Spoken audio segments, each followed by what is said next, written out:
With this Bow XT Xtender fence, there's a lot of people that don't really understand how it works, and the system is actually pretty genius. It just clamps to your existing fence. So most of the other add-on fences I've seen, at least for the Bandsaw, required you to take off the factory fence assembly and replace the whole thing with an aftermarket version, and that's just not the case with this Bow Products unit. You just use track saw clamps, and Bow even makes a version of their own, but if you already have track saw clamps, it's likely that those will work as well. At least 2 of those, and just clamp it to your factory fence and you're ready to resaw.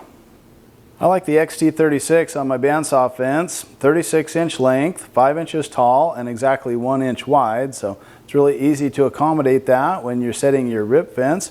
But the 36-inch length is perfect for the bandsaw to give me some outfeed support, whereas when I'm on a table saw, I like the 46-inch version.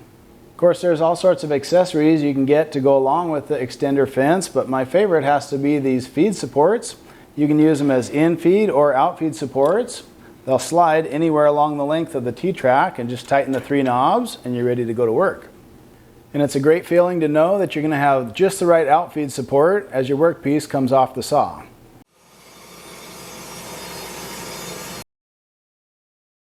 Then once you have the fence system, it just may make sense to pick up some of their other great accessories like the Feather Duo or their fence feather boards.